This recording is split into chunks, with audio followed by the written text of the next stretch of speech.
Go ahead, sweetheart. Show them what silence sounds like. One boy whispered with a smirk, loud enough for half the auditorium to hear. And the laughter that followed wasn't cruel in volume, but in certainty, because everyone in that room believed they already knew how this would end. A small girl standing under bright stage lights, frozen, voiceless. Another moment of awkward pity dressed up as a school performance. And somewhere near the back doors, holding a worn pair of work gloves in his hands, a man in a faded sanitation uniform stopped walking, because he had heard that tone before. Not the words, but the certainty behind them. The quiet dismissal of someone the world had already decided was less. And he didn't move closer. He didn't interrupt. He just stood there beneath the humming fluorescent lights, still as a shadow, watching, because sometimes dignity doesn't rush in, it waits. The stage creaked softly as Lily Bennett stepped forward, her small shoes tapping once against the polished wood. The microphone stood too tall for her. Someone adjusted it quickly, too quickly, like they were trying to hurry the moment along. Just say your name. The teacher said gently, too gently, the kind of kindness that already expects failure. Lily looked out at the crowd, rows of parents, phones ready, a few polite smiles, more curious eyes, and behind all of it, a quiet pressure that filled the air like static before a storm. She opened her mouth, then stopped, her fingers tightening slightly at her sides. 1 second passed, then 2, then 3. A boy coughed, someone shifted in their seat, and the silence began to stretch, not peaceful, not meaningful, but heavy, uncomfortable, like a room slowly losing patience. It's okay, the teacher added, softer now, almost whispering. You can try again.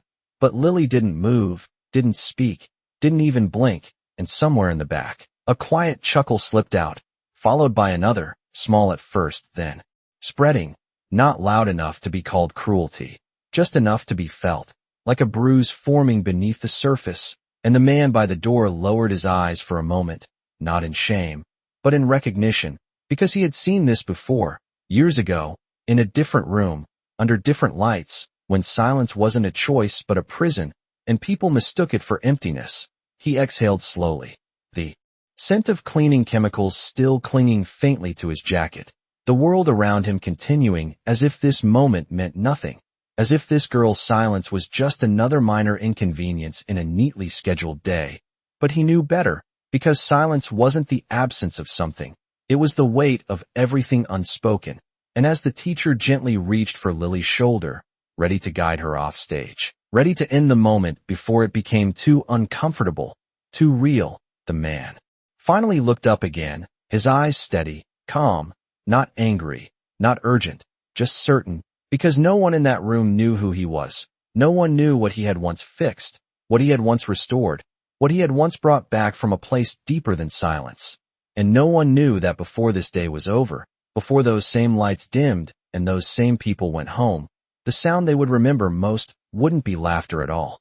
The laughter did not last long, but it lingered in the air like a thin fog as Lily stepped down from the stage, her small shoulders drawn inward, her eyes fixed somewhere just above the floor, as if looking too closely at the world might make it louder than she could bear, and the teacher guided her gently toward the side curtain, whispering reassurances that sounded practiced, the kind of comfort given more for the room than for the child. While in the back, the man in the sanitation uniform turned slightly, his boots leaving faint echoes against the tile as he stepped away from the doorway, not hurried, not hesitant, just steady, because he had learned a long time ago that rushing toward pain rarely healed it. The late afternoon sun stretched across the parking lot outside, casting long golden lines over rows of parked cars, and the air carried that familiar mix of warm asphalt and distant traffic, a quiet kind of normal that the world returned to quickly after moments like this. But not for everyone. Lily sat alone on a low concrete bench near the edge of the schoolyard, her hands folded tightly in her lap, her breathing soft but uneven, as if she were holding something inside that had no place to go. Children passed by in clusters, their voices rising and falling in bright, careless tones. Some glanced at her. Some did not, but none stopped. And that was the quiet truth of it. Not cruelty, not kindness, just absence, the kind that leaves a deeper mark than words. You did not do anything wrong. A voice said gently from a few feet away, calm, even, not trying to fill the silence, just meeting it. Lily did not look up at first, but her fingers shifted slightly, a small sign that she had heard. The man stood there, hands relaxed at his sides, his uniform marked with the day's work, faint lines of dust and effort, but his posture carried something different, something grounded, like a person who had learned to stand still even when the world misunderstood him. Sometimes, he continued quietly, people get uncomfortable when they do not understand something, and they try to fill that space with noise. Lily's head tilted just a fraction, not fully, just enough to acknowledge the presence without committing to it. The man took a slow breath, the kind that settled into the moment instead of rushing through it. But silence, he added, his voice steady, is not empty. It just speaks in a different way. For a few seconds, neither of them moved. The distant sound of a car door closing, the rustle of leaves in a light breeze, the hum of a world continuing on its usual path. And then, almost imperceptibly, Lily lifted her eyes, just enough to meet his for a brief moment. And in that moment, something shifted. Not dramatic, not loud, just a quiet recognition, like two people, understanding the same unspoken truth. My name is Daniel Harper, he said simply, not offering a hand, not asking for anything in return, just placing the words gently into the space between them. Lily did not respond, but her gaze did not drop this time, and that was enough. Daniel nodded once, as if acknowledging a conversation that had not needed words to exist, and then he reached into the side pocket of his work bag, pulling out a small, worn object, a simple tuning fork, its metal surface slightly dulled with time. He held it loosely, not presenting it like a solution, just like something that had been useful once. I used to fix things that people thought could not be fixed, he said, almost to himself. And then, without ceremony, he tapped the fork lightly against the edge of the bench. A soft, clear tone vibrated into the air, not loud, not demanding, just present, steady. The sound lingered for a moment, then faded, but Lily's eyes followed it, her focus narrowing in a way it had not before, her breathing shifting ever so slightly. Daniel watched, not with expectation, not with pressure, just with patience, because he knew that the first step was never about forcing a voice to appear. It was about giving it a reason to return, and as the final trace of the tone disappeared into the quiet afternoon, something almost invisible began to take shape. Not a word, not yet, but a beginning. The tone did not return immediately, but the silence that followed it felt different, softer, as if the space between sounds had been given meaning for the first time, and Lily did not move away when Daniel gently struck the tuning fork again, the vibration humming low and steady in the warm afternoon air. You do not have to speak, he said quietly, his voice calm, measured, never pushing. You just have to listen. Lily's eyes followed the faint shimmer of sound, her head tilting slightly as if her world had shifted by a fraction of an inch, and Daniel noticed it, not with excitement, but with quiet understanding, because progress like this did not arrive with applause. It arrived like a breath finally taken after being held too long. The schoolyard had nearly emptied now, the last buses pulling away with slow hisses of air brakes, leaving behind a stillness that felt almost intentional. Daniel sat down on the far edge of the bench, not too close, not too distant, the kind of distance that allowed trust to grow without being asked for. When something breaks, he continued, glancing out toward the fading light. People think it disappears, but most of the time, it is still there, just hidden. Lily's fingers loosened slightly in her lap, the tightness easing by a degree that would have gone unnoticed by anyone else, but Daniel saw it. Because he had spent years learning to read the smallest signals, the ones that never made noise. He reached into his bag again, this time pulling out a small notebook, its edges worn, its pages filled with faint markings, circles, lines, simple shapes. He flipped it open and placed it gently on the bench between them, not as an instruction, just as an invitation. Lily looked at it, then at him, then back again, the world narrowing to that small open space. Daniel picked up a pencil and drew a single line, slow, steady, then tapped the tuning fork once more, letting the sound linger, and then he pointed lightly to the line, not demanding, just connecting. Lily hesitated, her breathing shallow for a moment, then deeper, and slowly, almost carefully, she reached forward, her fingers brushing the pencil as if testing whether it belonged to her. And then she drew, not a perfect line, not even a straight one, but a line that existed, a line that answered something without needing to explain it. Daniel nodded once, not praising, not celebrating, just acknowledging, because dignity did not need applause, it needed respect. That is how it starts, he said softly, and for the first time, Lily did not look away when he spoke, the connection between them settling into something real.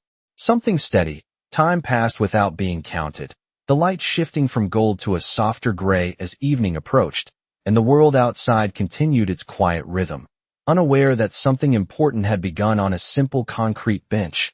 "We can do this again," Daniel added after a while, closing the notebook gently. "Only if you want to." Lily did not nod, did not speak, but her hand remained resting on the pencil for a moment longer than necessary.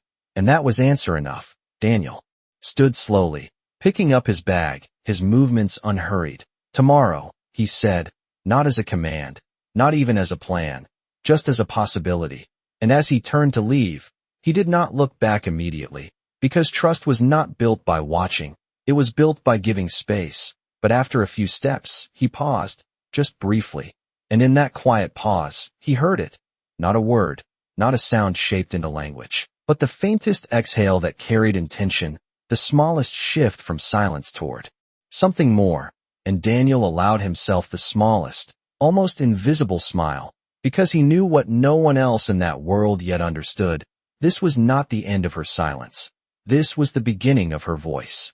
The next afternoon arrived without announcement, just a quiet shift in light across the schoolyard as the sun angled lower over the brick walls and painted lines of the playground. And Daniel was already there before the final bell rang, leaning lightly against the side of the maintenance building, his uniform clean but worn in the way that spoke of years rather than days, his presence unremarkable to most, invisible even, but not to the one person who now knew where to look. Lily stepped out with the slow, careful movement of someone who had learned to move through spaces without drawing attention, her eyes scanning once, then stopping, not surprised, not relieved, just certain. And Daniel gave a small nod, not greeting, not summoning, just acknowledging, because trust did not need words to begin, it needed consistency. They returned to the same bench, the same quiet corner where the world seemed to soften at the edges, and without introduction, without instruction, Daniel placed the notebook between them again, opened to a blank page, the paper catching the afternoon light like something waiting to be written without being forced. "We listen first," he said calmly, lifting the tuning fork and striking it gently, the tone spreading out like a ripple across still water. Lily's shoulders did not tense this time.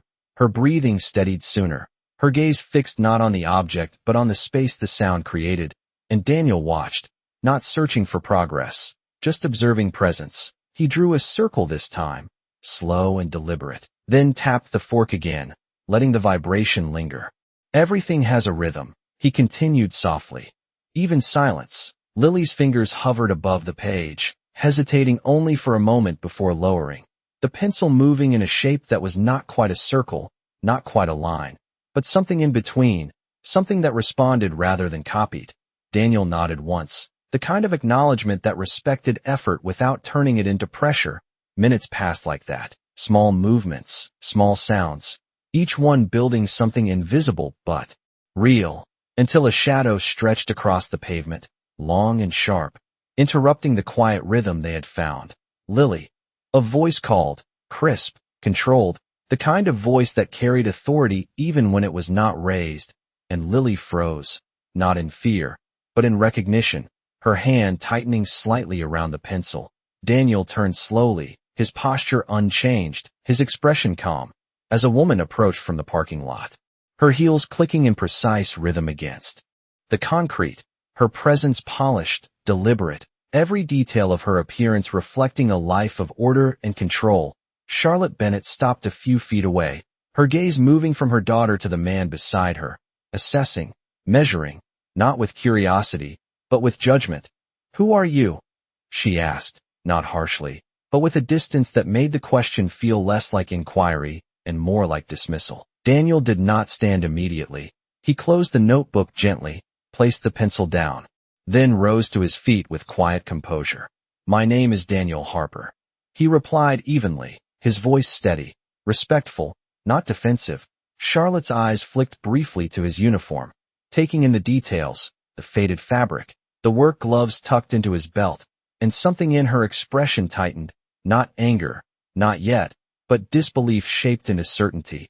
"You work here," she said, as if stating a fact that explained everything.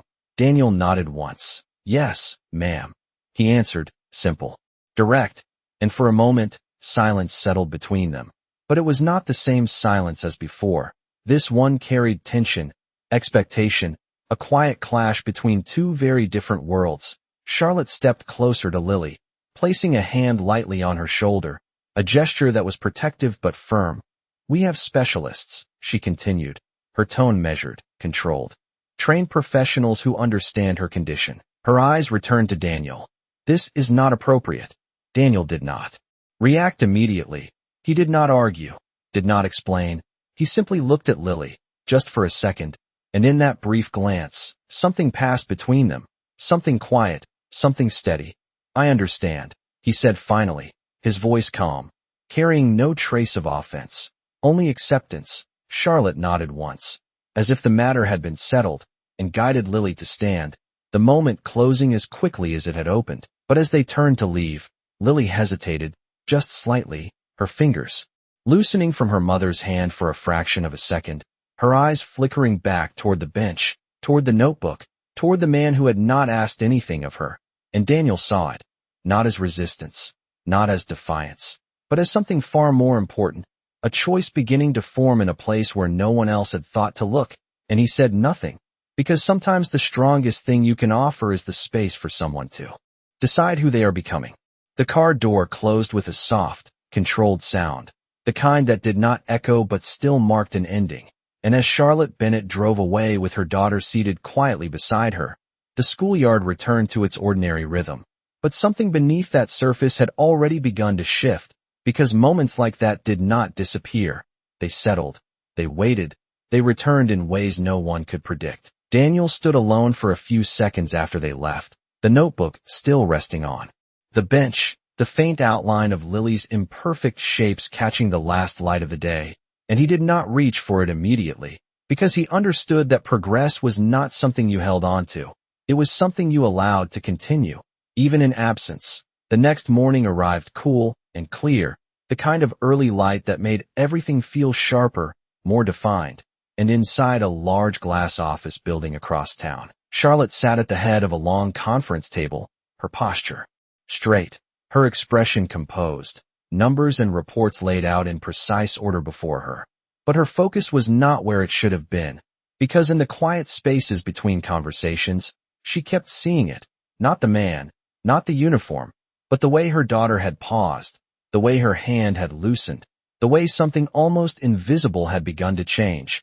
"We need your decision on the acquisition," one of her executives said, pulling her back, and Charlotte nodded, offering a response. That was clear, confident, and entirely professional, because that was the world she knew, the world where control meant success and certainty meant safety. But later that afternoon, as she stood just outside Lily's therapy room, watching through the observation window, that certainty felt less complete. The specialist spoke gently, guiding, encouraging, offering techniques refined through years of training, and Lily sat there, still, quiet, her eyes distant, her hands unmoving. The session continued, measured, structured, professional, and yet nothing changed, not in the way Charlotte had hoped, not in the way she had paid for, not in the way she needed. "She is making progress," the specialist assured her afterward, voice calm, reassuring, but Charlotte only nodded slightly, because she had learned to recognize results. And this was not what that looked like. That evening, the house was quiet, the kind of quiet that comes with space too large to fill. Soft lights glowing against polished floors, every detail in place, everything exactly as it should be, except for one thing. Lily sat by the window, her gaze resting somewhere beyond the glass, her fingers lightly touching the edge of a blank notebook placed beside her, and Charlotte paused in the doorway, watching, not interrupting, because for the first time in a long time, she was not entirely sure what to say. Do you want to go back? Tomorrow, she asked finally, her voice softer than usual, not commanding, not directing, just asking. Lily did not respond immediately, her fingers brushing the cover of the notebook, tracing its edge slowly, and then, almost imperceptibly, she nodded. Once, small, but certain, Charlotte felt something shift in her chest. Not a decision yet, not an answer, but a question forming where there had once only been certainty. The next day, when the final bell rang and the schoolyard began to empty. Once more, Charlotte did not send a driver. She did not call ahead. She did not schedule anything.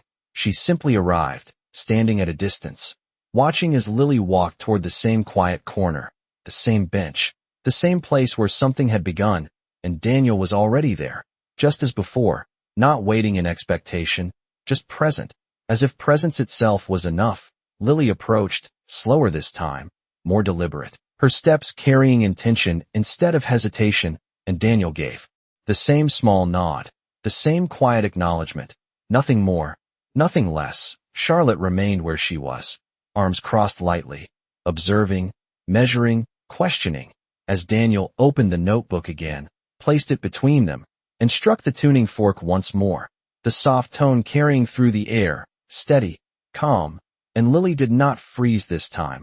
She did not withdraw. She reached forward, picked up the pencil, and drew, not perfectly, not completely, but clearly, undeniably, a response. And Charlotte's breath caught, just slightly, not because of the action itself, but because of what it meant, because for the first time, her daughter was not being guided, not being instructed, not being corrected. She was choosing, and in that quiet moment, standing at the edge of a world she thought she understood, Charlotte Bennett realized something she had never allowed herself to consider before. Control could not create what trust quietly allowed to return. The sound of the tuning fork lingered longer that day, or maybe it was the way Lily held on to it, the way her hand remained steady instead of pulling back, and Daniel noticed it not as a breakthrough, but as a continuation, because progress did not arrive in loud moments. It revealed itself in what no longer needed to be forced. Again, he said softly, not as a command, just as an offering, and Lily nodded faintly, her fingers tightening slightly around the pencil as she waited for the tone. Charlotte stood a few yards away, arms no longer crossed, her posture less rigid than before, her eyes fixed not on Daniel, but on her daughter, as if trying to understand something she had never been taught to see.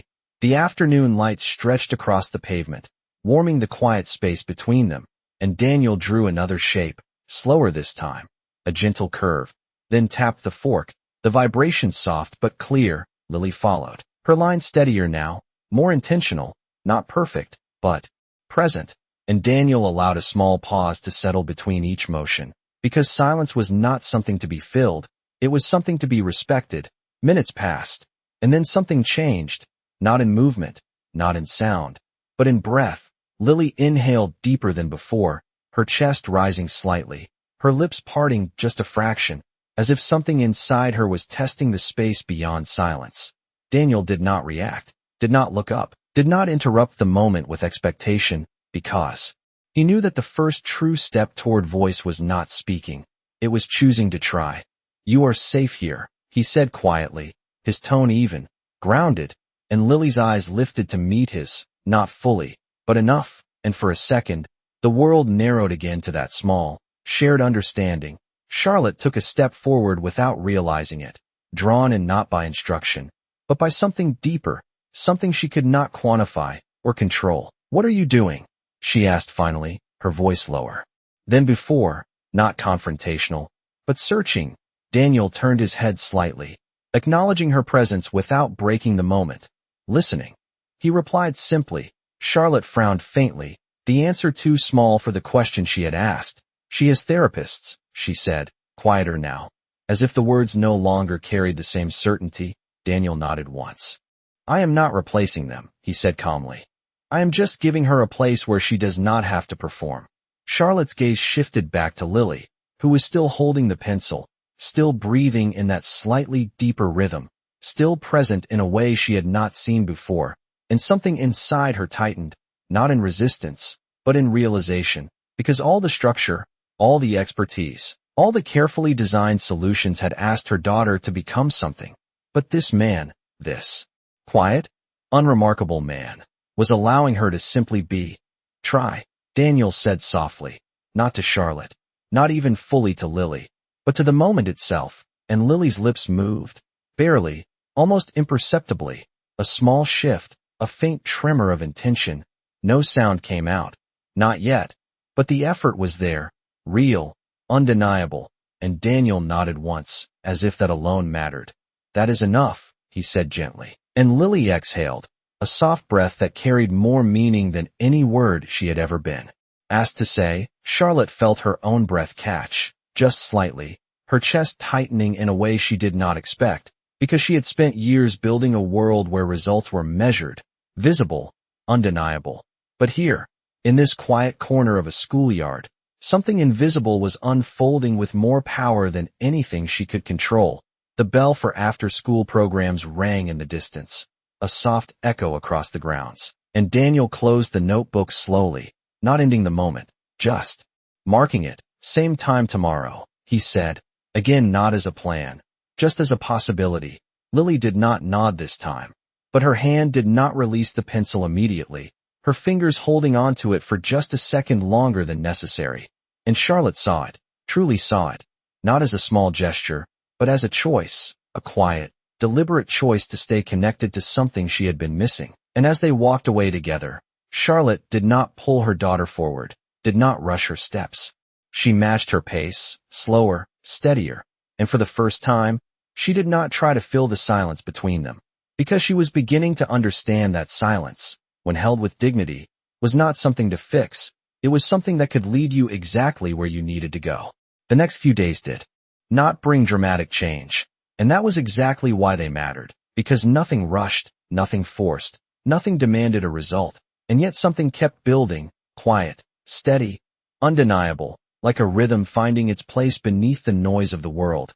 Each afternoon Lily returned to the same bench, the same space, and Daniel was always there, not early, not late, just present, as if time itself adjusted to meet that moment. The tuning fork sounded, soft and consistent. The notebook opened, blank pages slowly filling with imperfect lines that grew less hesitant with each passing day.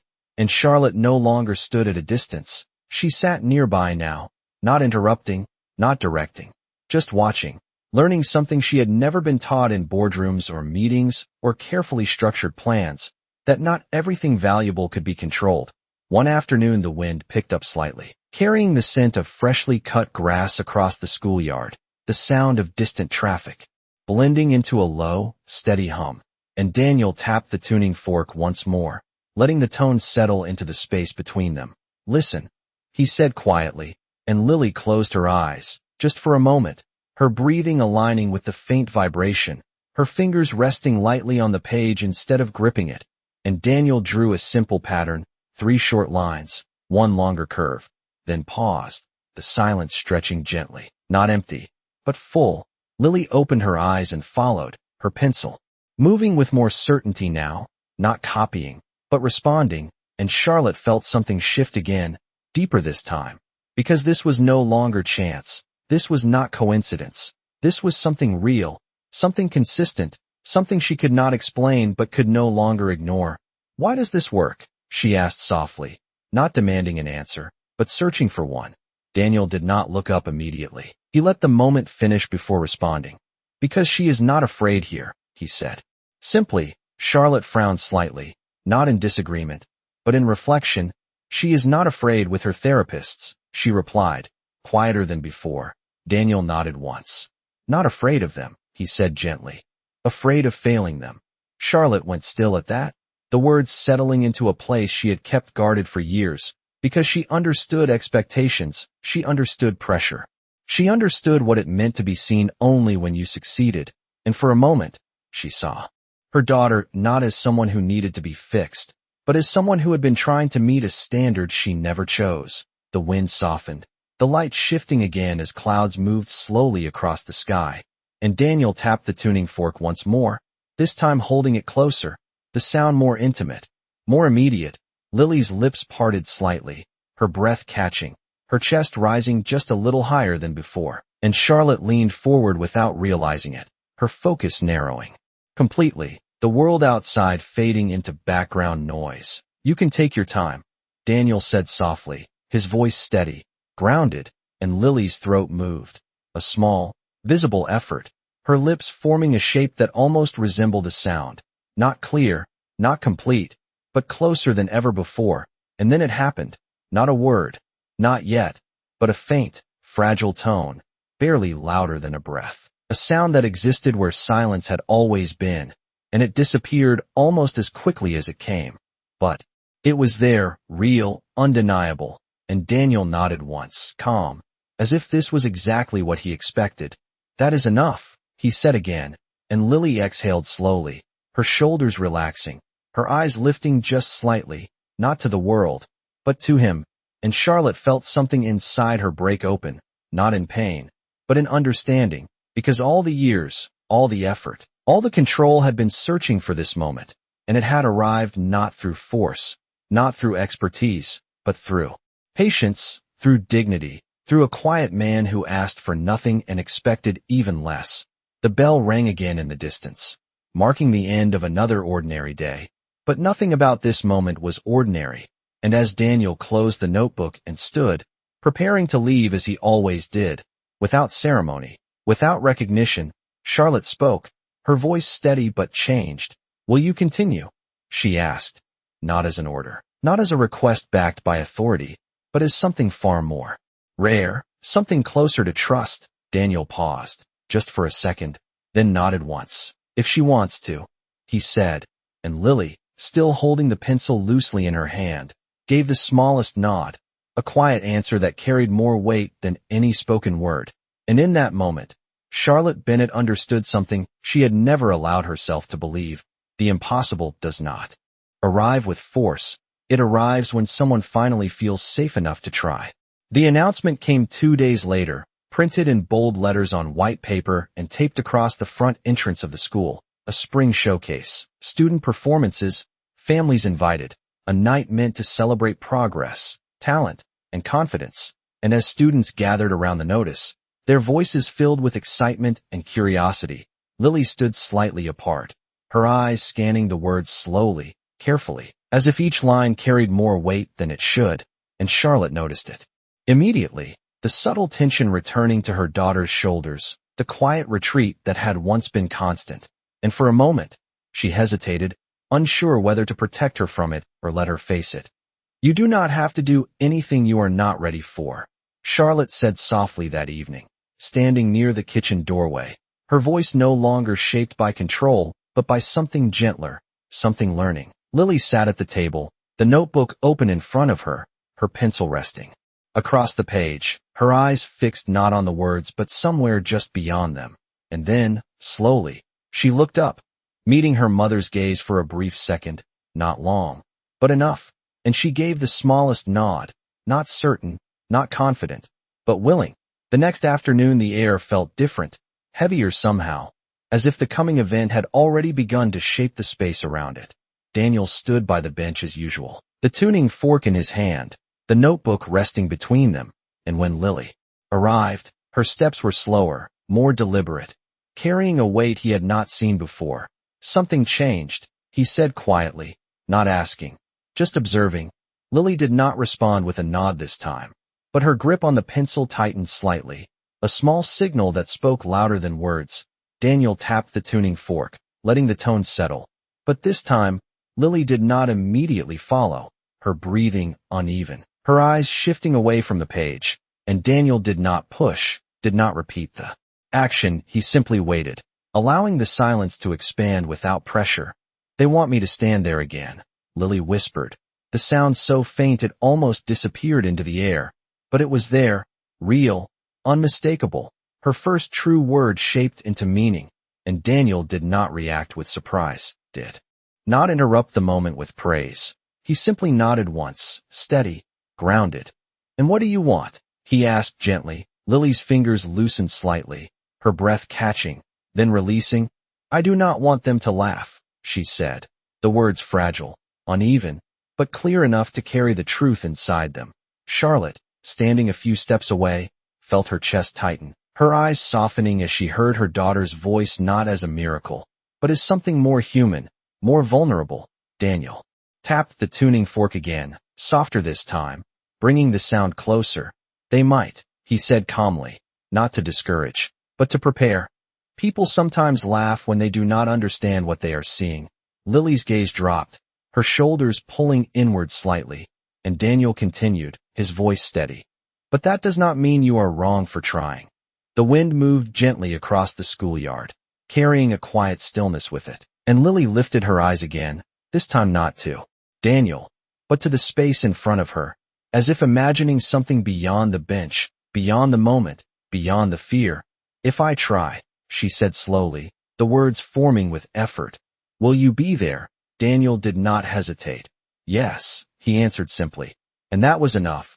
Lily inhaled deeply, her chest rising, her lips pressing together before relaxing again, and she placed the pencil back on the page, drawing a longer line this time, steady, continuous, unbroken, as if marking a path forward instead of circling around uncertainty. Charlotte watched in silence, not stepping in, not guiding, just witnessing.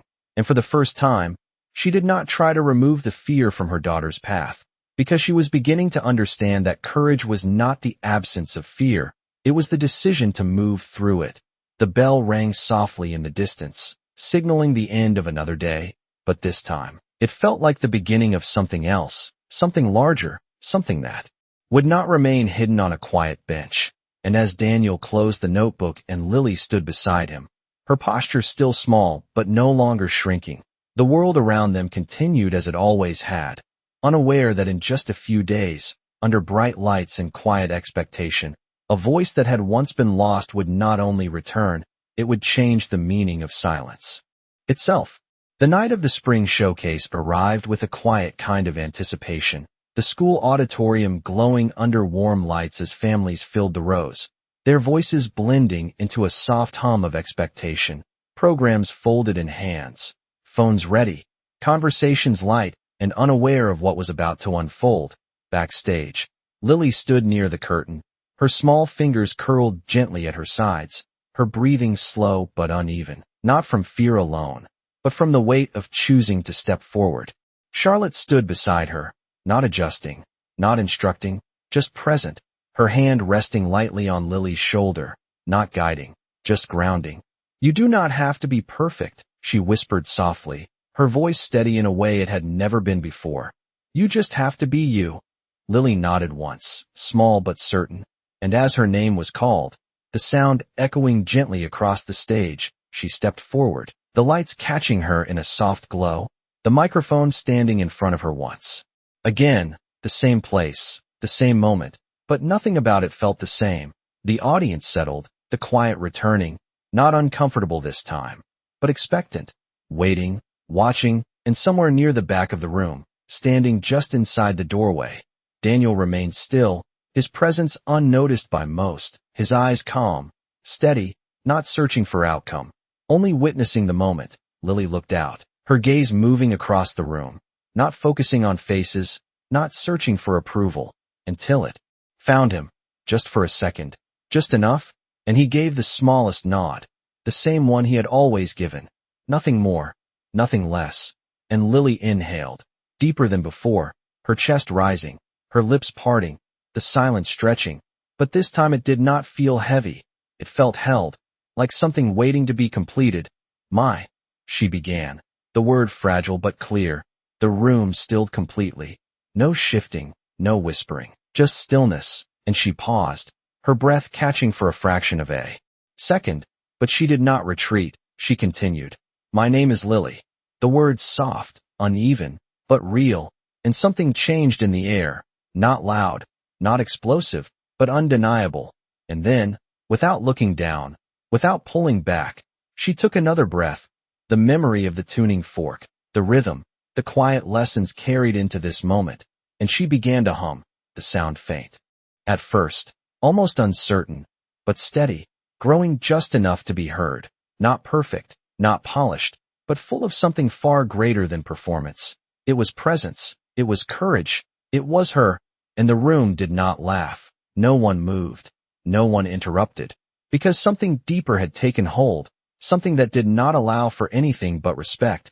Charlotte's eyes filled quietly, her hand lowering slowly to her side, no longer holding, just witnessing, and Daniel remained where he was, his expression unchanged, calm, steady, as if this moment was not a surprise, but a continuation of everything that had already begun. The hum softened, then ended, the silence returning, but now it was different, not empty, not uncertain, but full, complete, and for a few seconds, no one clapped, no one spoke, because some moments are not meant to be filled, they are meant to be understood, and when the applause finally came, it was not loud at first, it was slow, rising, genuine, not for a performance, but for something far more meaningful, and Lily did not bow, did not rush away, she simply stood there, breathing, present, before stepping back, the moment settling into something that would not be forgotten. Later, as the auditorium emptied and the night softened into quiet, Charlotte stood outside, watching as Daniel prepared to leave without recognition, without expectation. "Thank you," she said, her voice steady, carrying more weight than the words alone.